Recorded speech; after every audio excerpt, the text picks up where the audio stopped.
Today on the Digital Marketing Masters podcast, social media in the age of AI, with your hosts, Mayak Anam and Matt Rouse,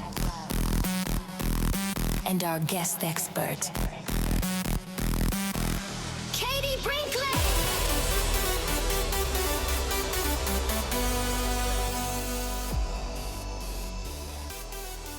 We are living through a paradox. Artificial intelligence has given us tools to create content faster than ever before. Yet the hunger for genuine human connection has never been greater.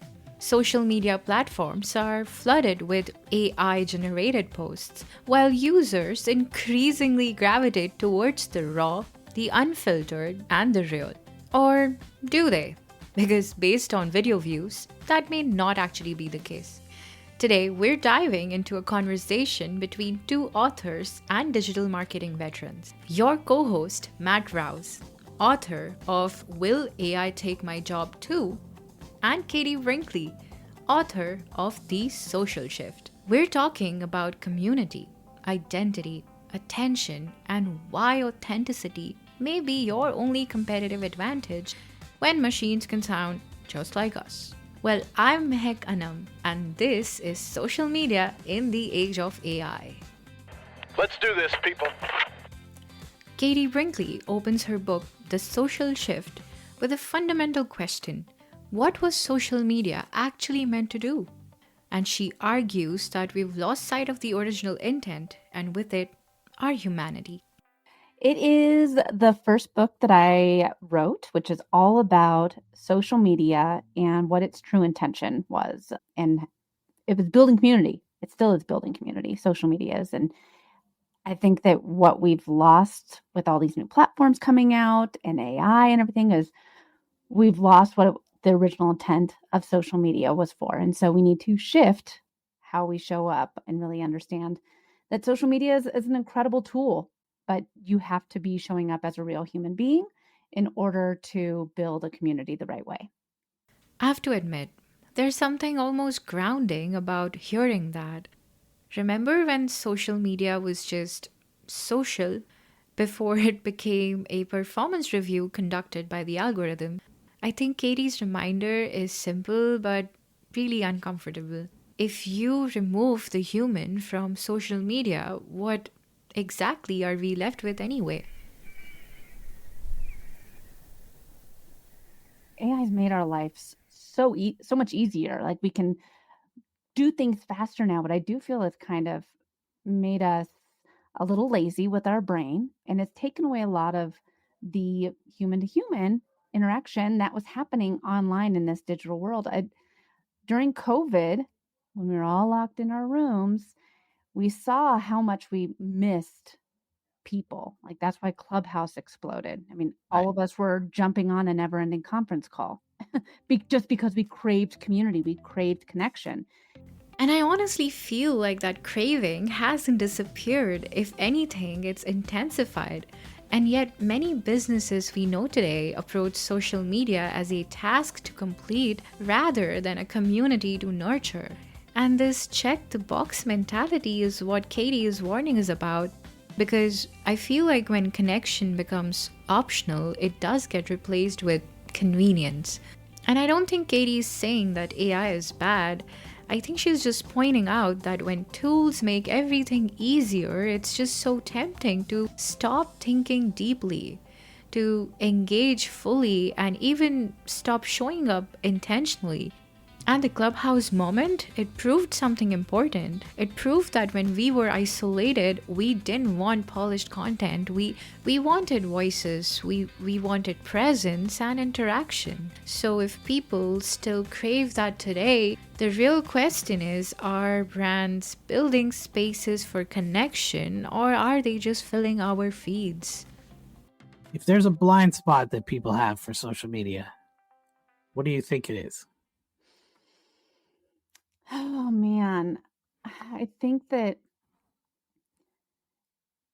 a checking of the box. And I don't know if that really like answers as a blind spot, but I think that for so many people, social media is like, all right, check the box, done. I Right. did it. And that's not what social media was intended for. They're like, take a picture of here's my product, and they're like, and then Yep. they stick it on Instagram, and they're like, hey, Watch we the have money this flow. available now. Yeah. Box checked. Now I can go back to working on orders or whatever I was Yeah. doing, or answering Like, oh, I support got it. tickets. Exactly. And I think that that's not what social media was intended for. Social media is really evolving. Technology is really evolving. And as we see it evolve, community is going to be more important than ever. It really is. And whether you find your community going to events and then connecting with them on social media, I mean, some of my closest friends, it sounds lame. I'm not this much of a loser. I guess I am. But some of my closest friends are people that I met online and I see them maybe once a year. And they're my closest friends. I've met them online. We see each other's posts on social media and then we see each other at a conference. I mean, like, but they're my community. They're my like I said, some of my closest Right. friends. And that is what is going to help you move the needle in a decentralized world when we are not relying on algorithms to, help us be found. It's like, okay, well, now that we're on Discord, where's my community at? I'm going to find my community. And you have to show up with intention and authenticity on social media if you want to build out that community. Don't just check a box. So, how do you avoid falling into that checkbox trap? As you may have already noticed, both Matt and Katie keep circling back to a word we have all heard 1,000 times: authenticity. And let's be honest, it's become a bit of a buzzword, almost overused. But I feel like beneath the cliche, there's something real. Because when everyone has access to the same tools, the same templates, and now the same AIs, being unmistakably yourself becomes the strategy. And at the end of the day, I feel like social media isn't about just being authentic, it's also about figuring out what actually makes you different, like your own unique fingerprint of authenticity. And then also having the confidence to sort of lean into it. And Matt here saw this firsthand in an industry where everyone practically looks and sounds the same: real estate. Okay, hear this. Yeah, I was on Ben Albert's show, and it's going to come out in a few weeks. But we were talking about how when you ask groups of people, especially industry people, what's their differentiator, they all have a differentiator, but all of them are the same. Right? Like this, especially, I used to find this with real estate agents. And we would work with real estate agents or brokerages, right? And I'd say, okay, well, what makes you different from other real estate agents? They go, well, it's the biggest transaction you're ever going to have in your whole life, and so I bring trust, and we're like family, and we have the best customer service, and I give them my cell phone so they can call me, and this, and I'm like, every real estate agent says that, right? And then I ran into a guy who was Chicago's dog-friendly realtor. And he brings his dogs to the showings, and you meet him at the dog park, and everything's about dogs. And he only finds houses or places where people could live that allow dogs. And that guy stands out. Did you guys hear that? He's still selling houses and he's still negotiating contracts, but now he's memorable. He's like the Better Call Saul of the real estate dog world. Because trust and great service is expected, but I'll meet you at the dog park and find a place your golden retriever will love. That's crazy. And that's a story. And as a storyteller, I assure you, stories stick. Yeah. I mean, like for those that are watching, was kind of playing with my hair and listening to what you were saying. And I was like, the dog, that sounds like, who is this dog-friendly realtor? Like, Right. I would want to work with him because I love dogs. And in this age of AI, where a perfectly polished, perfectly competent post can be generated in seconds, this kind of specificity matters even more, because we provide great service can be written by anyone, including a machine. But hey, I'm the dog-friendly realtor who meets you at the park and understands why backyard space matters. Now that's a lived identity. And that's so personal. So AI can mimic competence, but it can't really mimic your genuine quirks or your passions or even the little things that make someone lean in and say, wait, like, tell me more. Unless you're an NPC. And that's really the differentiator here, and not more content, not louder content, just a clearer identity.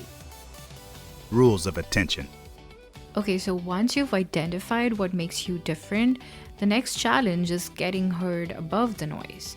And Matt here has developed a framework for capturing attention in a world of infinite scroll.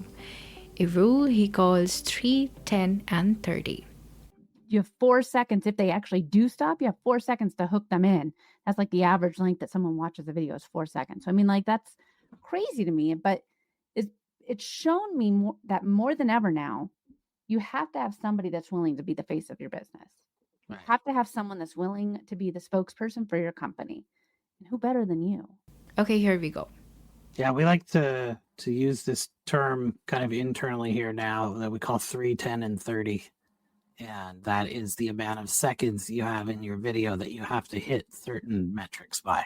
So if somebody's watching a clip or a YouTube video or a short or whatever it is, you got to hook them in 3 seconds.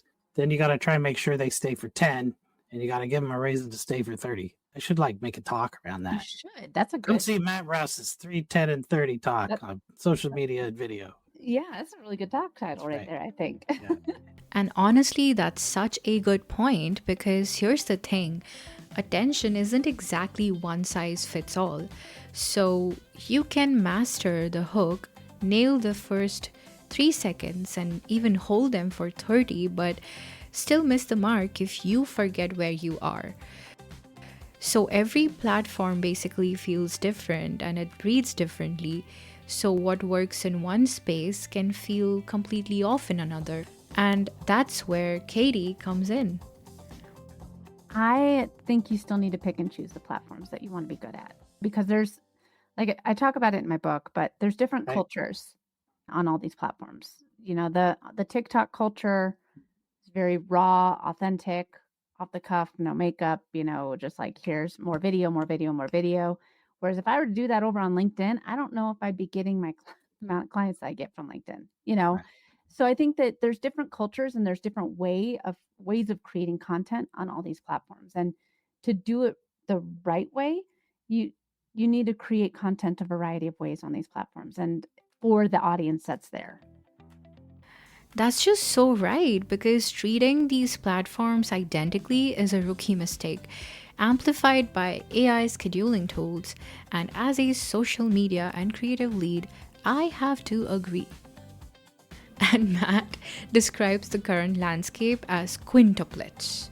So we have Instagram, YouTube Shorts, TikTok, Facebook Reels, all looking nearly identical, yet each requiring distinct parenting. And to be honest, the temptation to cross-post the same content everywhere is strong, especially with the AI tools that make it so frictionless. But friction, as Katie suggests, is where the strategy lives. Okay, so how do we use AI without being consumed by it? Perhaps the answer lies in augmentation and not replacement. So Matt here describes a workflow that doesn't just start with a blank AI prompt. In fact, it uses AI to enhance the real-world assets rather than just generating content from scratch. The one thing about using AI for social that I find is, especially on the content side, we're able to do things that you couldn't do before, but we're not using the AI to create the specific content like that we're going to post. We're using it to augment our abilities to create content. Meaning, like, a perfect example is we have a company that sells outdoor furniture. They have all these beautiful photographs of like Adirondack chairs in a circle around a fire pit in, Montana. And so I take the photograph and I'll put it into, Runway or a program like that. And I'll say, Adirondack chairs around a fire pit with a small fire burning and trees waving in the distance as the clouds go by. And it shakes that photo and it makes the video of it. Yeah. And now I've got a video of chairs around a fire with the fire burning and the clouds moving and the trees swaying. And then I put the, overlay the sound in the video, whatever I need to voiceover. And we're kind of combining the real and using the AI just to augment those abilities. And that's amazing because the photo is real, the chairs are real, the landscape is real. So AI isn't inventing the moment, it's sort of animating it. It's like adding movement to something that already existed. And that feels different, right? Because it's not outsourcing creativity, it's like an extension of it, if that makes sense.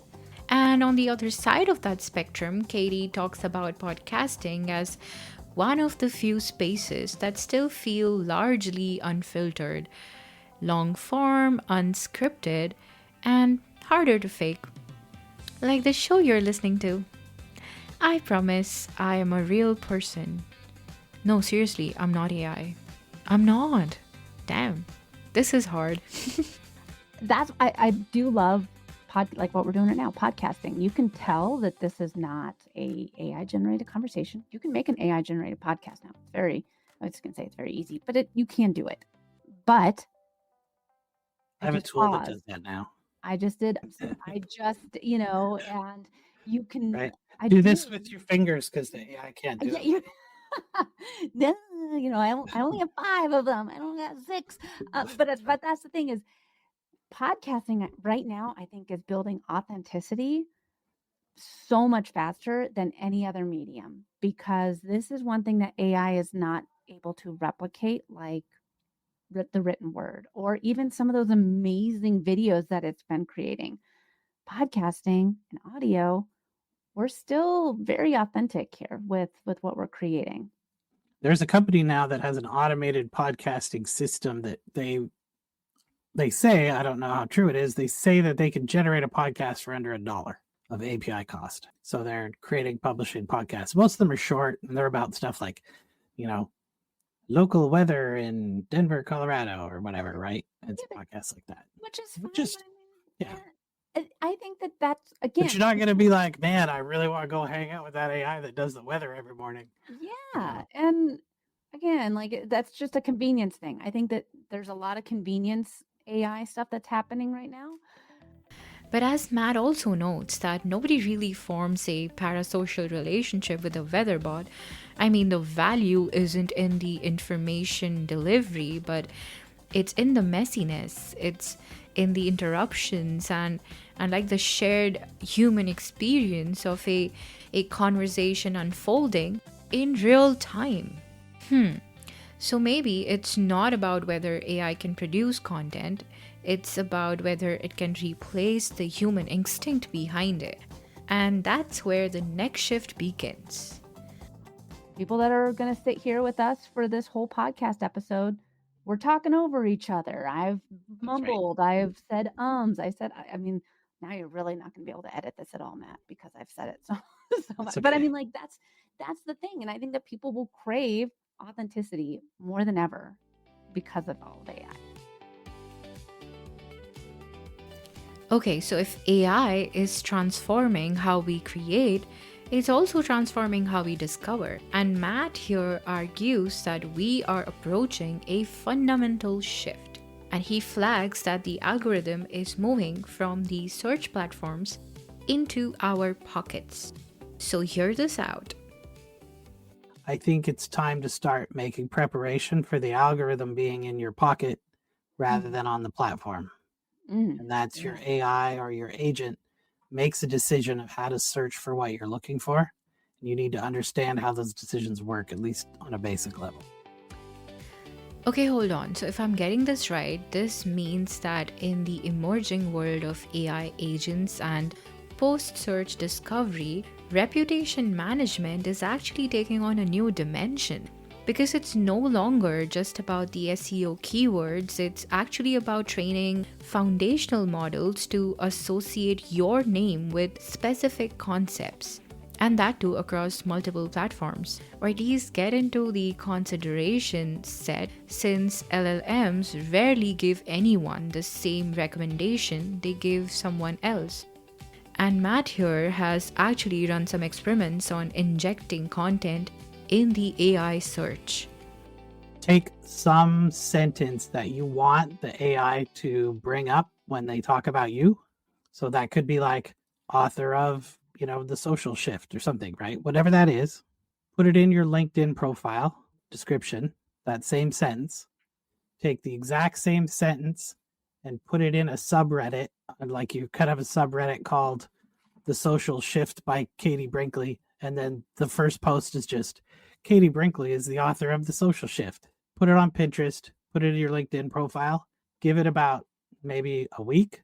And then every single foundational model that you type that something into, you can say, who is Katie Brinkley? It's going to say Katie Brinkley is the author of The Social Shift. Mm-hmm. And now that's why something like AI Chicken Wrangler actually works. See, it sounds funny, but it's consistent, it's specific, and it's repeatable. And when you say something often enough, across enough places, the internet starts to believe you. Which brings us back to Katie. In her book, The Social Shift, she talks about returning to human-centered community, and maybe that's not different from this AI conversation. Maybe it's the foundation for it. I think that's smart. And I think that's what the people that are going to get ahead are going to start doing. Saying that, having a tagline or a phrase or telling people one thing over and over, because these AIs, all of it's searching the internet and they're going to help you be found. So circling back to the beginning of this conversation, this means that authenticity isn't just a moral stance or a marketing aesthetic. It's becoming a technical requirement. The AI systems that will mediate the future discovery are trained on the genuine signals from the human community. Your social shares, your online discussions, citations, and even cross-platform consistency. So you can try to fake it with content at scale now, but you won't be able to fake it forever because the machines will know. Pick your social media platform of choice and connect with me on there. Send me an email, listen to the podcast, all the things. Just go to katiebrinkley.com, and new book is going to be coming out soon. So pick up The Social Shift now, and then book number 2 when it comes out in a few months. As the AI capabilities double every 7 months, faster than the Moore's law ever imagined, the pressure to sort of automate everything will only intensify. But as Matt Rouse and Katie Brinkley remind us that the technology that makes us more efficient shouldn't make us any less human. You see, this social shift isn't about rejecting AI, it's about using it wisely, using these modern tools to augment creativity, to amplify genuine voices, and to build communities that algorithms can reference but never replace. Except maybe on a bot social network? Because in the end, even the most sophisticated AI can't replicate the simplest human truth. We want to do business with people we know, like, and trust. You've been listening to the Digital Marketing Masters podcast. For more conversations at the intersection of technology and humanity, subscribe wherever you get your podcasts. I'm your co-host, Mehek Anam, and thank you so much for tuning in today.